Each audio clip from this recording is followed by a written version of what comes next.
পল্টন হত্যাকাণ্ড, লগি বৈঠার তাণ্ডবে শহীদ হাফেজ শিপন, মাসুম, শহীদ মুজাহিদুল ইসলাম, হাবিবুর রহমান, দুই জসিম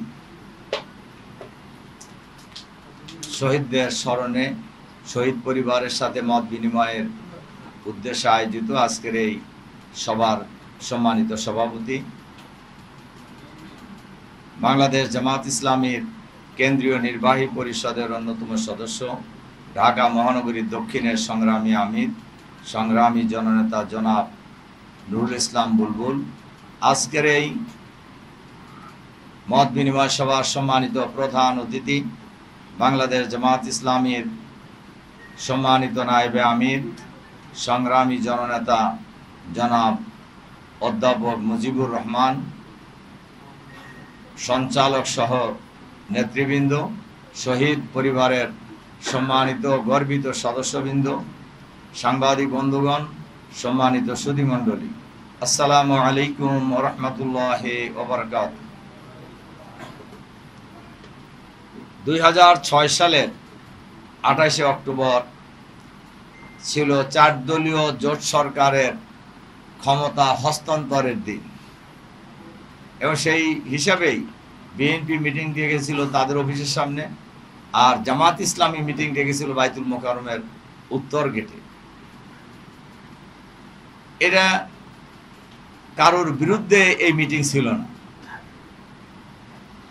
কিন্তু আমাদের লোকেরা যখন সকালে স্টেজের কাজ করছিলেন, মিটিং ছিল আমাদের বিকাল 3টায়, কিন্তু আমরা সকালবেলায় দেখলাম আমাদের যারা স্টেজের কাজ করছিলেন, যারা মিটিংয়ের প্রস্তুতি নিচ্ছিলেন, সেই লোকদের উপরেই সারা বাংলাদেশ থেকে পরিকল্পিত লগি বৈঠা নিয়ে আক্রমণ করা হয়। শুধু লগি বৈঠা ছিল তাদের সিম্বল, কিন্তু তারা সারা বাংলাদেশ থেকে ওই দিন বাংলাদেশের বড় বড় সন্ত্রাসী অস্ত্রধারীদেরকে ঢাকায় আমদানি করে এই হত্যাকাণ্ড সংগঠিত করেছিল।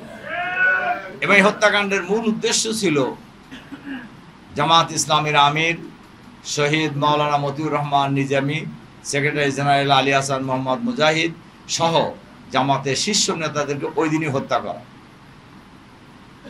কিন্তু আপনারা দেখেছেন আমাদের ভাইয়েরা শহীদ হয়েছে, কিন্তু আমরা ওই দিন মাঠ ছাড়িনি। আমাদের ভাইরা মানব প্রাচীর, মানব ঢাল তৈরি করে ওই দিন জামাত নেতৃবৃন্দকে ওই দিন আমরা এই হামলার হাত থেকে আমরা রক্ষা করার চেষ্টা করেছিলাম। এবং এত মোহর গুলি, শাহাদাত, হাজার হাজার মানুষ আহত রাস্তায় পড়ে আছে, এরপরেও জামাতের মিটিং সুন্দরভাবে শুরু হয়েছে। ওই মিটিংয়ের সভাপতি ছিলাম আমি মহানগরী আমির হিসাবে। ওই মিটিং সুন্দরভাবে শুরু হয়েছে এবং আমাদের আমিরে জামাত সাবেক মন্ত্রী মাওলানা মতিউর রহমান নিজামী, উনি তখনও মন্ত্রী, ওই দিন তিনি তখনও মন্ত্রী, ওনার খুব ঠান্ডা মাথার বক্তৃতা। আপনারা যদি এখানে সাংবাদিক যারা আসছেন তারা তো বয়সে খুবই তরুণ, ওই সময় হয়তো গ্রামে গঞ্জে পড়ালেখায় ব্যস্ত ছিলেন, তারা এখন থেকে প্রায় 18-19 বছর আগের কথা। সেদিনের যে হৃদয় বিদারক ঘটনা, আমাদের হাফেজ শিপনের কথা শুনলেন, আমাদের প্রিয় ভাই জসিম ব্যবসায়ী যে লাশটা সারা দুনিয়াকে আলোড়িত করছিল, একটা মানুষকে পিটিয়ে হত্যা করার পর লাশের উপর নৃত্য করা, এটা দুনিয়াকে, বিশ্ব সভ্যতা শুধু নয়, কোনো সভ্যতা মধ্যেই পড়ে না, সমস্ত সভ্যতাকে হার মানিয়ে তারা এই নৃশংস হত্যাকাণ্ড সেদিন পরিচালনা করেছিল। যারা শহীদ হয়েছেন তারা আল্লাহর দরবারে সফল হয়েছে। আল্লাহ তাআলা কোরআন শরীফে বলছেন শাহাদ শহীদদের সম্পর্কে, ওয়ালা ইয়াহসাবান্নাল্লাযীনা কুতিলু ফি সাবিলিল্লাহি আমওয়াত বাল আহইয়াউ ইনদা রাব্বিহিম ইরযাকুন।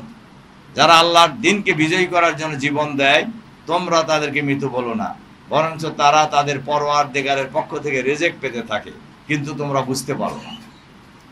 সম্মানিত সুধীমণ্ডলী, সাংবাদিক বন্ধুগণ, শহীদ পরিবারের জন্য এটা একটা বড় সুখবর যে একজন শহীদ কিয়ামতের দিন 70 জন এমন নিকট আত্মীয়কে জান্নাতের সুপারিশ করতে পারবেন জাহান্নাম থেকে মুক্তি দিয়ে, যাদের ব্যাপারে জাহান্নামের ফয়সালা হয়ে গেছে। একজন শহীদের সুপারিশে এরকম 70 জন নিকট আত্মীয়কে আল্লাহ তাআলা জান্নাতে প্রবেশ করাবেন। সুবহানাল্লাহ। এটা এক শহীদ এবং শহীদ পরিবারের জন্য সবচেয়ে বড় সুখবর। সম্মানিত সুধীমণ্ডলী, সাংবাদিক বন্ধুগণ, এই হত্যাকাণ্ডের সুনির্দিষ্ট মামলা হয়েছিল শেখ হাসিনাকে 1 নম্বর আসামি করে। এই যে এখন যারা অনেকেই জেলে আছে, হাসানুল হক ইনু, রাশেদ খান মেনন, কেউ কেউ মরেও গেছে, এদেরকে আসামি করে সুনির্দিষ্ট মামলা হয়েছিল। সেই মামলা চার্জশিটও হয়েছিল, কিন্তু একটি অদৃশ্য শক্তির ইশারায় অধিকতর তদন্তের নামে এই মামলার চার্জশিট ওই সময় দেওয়া হয় নাই। এরপরে পরবর্তী সময়ে আওয়ামী লীগ ক্ষমতায় আসার পর এই মামলাটা তারা তুলে নিয়েছে। আজকের এই পল্টন হত্যাকাণ্ডের আজকের এই দিবসে আমরা অন্তর্বর্তীকালীন সরকারের কাছে আহ্বান জানাবো, ওই মামলা আবার পুনরায় চালু করতে হবে। যে চার্জশিট দেওয়া হয়েছিল ওই চার্জশিটের ভিত্তিতেই বিচার কাজ সম্পন্ন করতে হবে। এবং শেখ হাসিনা এই বাংলাদেশে এত অপকর্ম করেছে, এত হত্যাকাণ্ড সংগঠিত করেছে, এত গণহত্যা চালিয়েছে, একবার ফাঁসি দিলে বিচার সঠিক হবে না। তার হাসিনাকে বারবার ফাঁসিতে ঝুলাইতে হবে। বহু মানুষের জীবন নিয়ে তিনি হোলি খেলেছেন। জামাত ইসলামীর আমির, সাবেক সফল দুর্নীতিমুক্ত মন্ত্রী মাওলানা মতিউর রহমান নিজামী সহ 11 জন জামাতের শীর্ষ নেতাকে তারা হয় ফাঁসিতে ঝুলিয়ে অথবা জেলখানায় নিষ্ঠুরভাবে হত্যা করেছে। হাজার হাজার জামাত শিবিরের নেতা কর্মীকে হয় ক্রসফায়ার দিয়ে অথবা আয়না ঘরে নিয়ে গুম করে নির্যাতন চালিয়ে হত্যা করেছে। আর জুলাই বিপ্লবে বাংলাদেশের প্রায় 2000 মানুষকে গণহত্যার মাধ্যমে তারা হত্যা করেছে। প্রায় 40,000 নারী, পুরুষ, শিশু সহ মানুষকে তারা পঙ্গু করে দিয়েছে, আহত করেছে। কাজে এই সকল হত্যাকাণ্ডের জন্য যদি বিচার একটা একটা করে করা হয়, তাহলে কত বছর খালি ফাঁসির রায় দিতে হতে হবে। কাজেই আমরা আশা করব, সরকারের কাছে আহ্বান জানাবো, অবিলম্বে পল্টন হত্যাকাণ্ডের এই মামলা পুনরুজ্জীবিত করে বিচার করে শেখ হাসিনা সহ এই মামলার যারা আসামি ছিলেন তাদেরকে বিচার করে ফাঁসিতে ঝুলিয়ে হত্যা করতে হবে। এটাই হলো পল্টন হত্যাকাণ্ডের বিচার। এর বাইরে অন্য কোনো বিচার আমরা এই দেশের মানুষ চিন্তাও করতে পারে না। সম্মানিত সাংবাদিক বন্ধুগণ, শহীদ পরিবারের সদস্যবর্গ এবং সুধীমণ্ডলী, আলহামদুলিল্লাহ, তারা চেয়েছিল এই হত্যাকাণ্ডের মধ্য দিয়ে জামাত শিবিরকে বাংলাদেশের রাজনীতি থেকে চিরদিনের জন্য নিশ্চিহ্ন করে দেওয়া। আল্লাহর মেহেরবানিতে, আল্লাহর সাহায্যে, আমাদের ভাই বোনদের দৃঢ়তা এবং ত্যাগ কোরবানির বিনিময়ে আজ বাংলাদেশের জামাত এবং শিবির বাংলাদেশের রাজনীতিতে অন্যতম প্রধান শক্তিতে পরিণত হয়েছে। এর বড় প্রমাণ ডাকসু, রাকসু, চাকসু, জাকসু বিশ্ববিদ্যালয়গুলির ছাত্র সংসদ নির্বাচনে ইসলামী ছাত্র শিবিরের পক্ষে সাধারণ ছাত্র ছাত্রীদের যে গণরায়, এই রায় প্রমাণ করে বাংলাদেশ আর আগের জায়গায় নেই। অনেকেই এ কথা ভুলে গিয়ে 28শে অক্টোবরের কথা ভুলে গিয়ে অথবা জুলুম নির্যাতনের কথা ভুলে গিয়ে আবার নিজেরা জুলুম নির্যাতনের রাস্তা ধরার চেষ্টা করছেন। কিন্তু ইতিহাস থেকে সবাইকে শিক্ষা নিতে হবে, আমাদেরকেও নিতে হবে, সবাইকে নিতে হবে শিক্ষা। কোন স্বৈরাচারী, জুলুমবাজ, ফেসিবাদ, চাঁদাবাজ, দুর্নীতিবাজের জায়গা বাংলাদেশের রাজনীতিতে আগামী দিনে হবে না ইনশাআল্লাহ। অনেকেই অনেক চেষ্টা করছেন, কিন্তু মানুষ সেই জায়গায় আর নাই।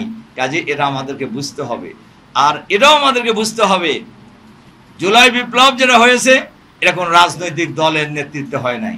জুলাই বিপ্লব যেটা হয়েছে এটা কোন রাজনৈতিক নেতার নেতৃত্ব হয় নাই।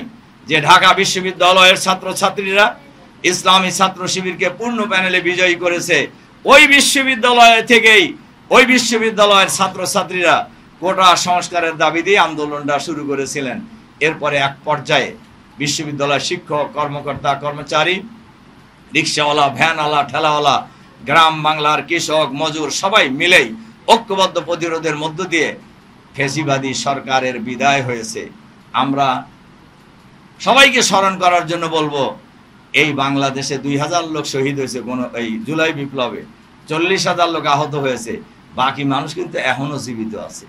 কাজে যে যাই করতে চাইবেন আর তাই হবে, এই বাংলাদেশে সেইটা আর হবে না। বাংলাদেশের মানুষ আর সেইটা কাউকে করতে দেবে না। এটা খুবই পরিষ্কার বোঝা উচিত, সবারই বোঝা উচিত। এই বুঝের ক্ষেত্রে যদি কারোর কোনো ঘাটতি থাকে, অতীতের ফ্যাসিবাদী সরকারের যে পরিণতি হয়েছে তাদের পরিণতি এর চাইতে ভিন্ন কিছু হবে না ইনশাআল্লাহ। কাজে আমরা আজকের এই পল্টন হত্যাকাণ্ডের, লগি বইটার এই হত্যাকাণ্ডের আজকের এই দিবসে আমরা সরকারের কাছে, অন্তর্বর্তীকালীন সরকারের কাছে আহ্বান জানাবো, অবিলম্বে যে সকল খুনিরা এখনো গ্রেপ্তার হয় নাই, 28 অক্টোবরের মামলায় তাদেরকে আবার গ্রেপ্তার করে এই মামলার বিচার কাজ শুরু করার জন্য এবং তাদেরকে ফাঁসিতে ঝুলিয়ে এই হত্যাকাণ্ডের বদলা নেওয়ার জন্য আমরা সরকারের কাছে আহ্বান জানাবো। আর আমরা আমাদের ভাই বোনদের কাছে বলবো, আমরা এই হত্যাকাণ্ডের বদলা নিব। আমাদের প্রিয় জন্মভূমি 56,000 বর্গ মাইলের এই বাংলাদেশে আল্লাহর আইন এবং সৎ লোকের শাসন কায়েমের মধ্য দিয়েই আমরা এই হত্যাকাণ্ডের বদলা নিব ইনশাআল্লাহ।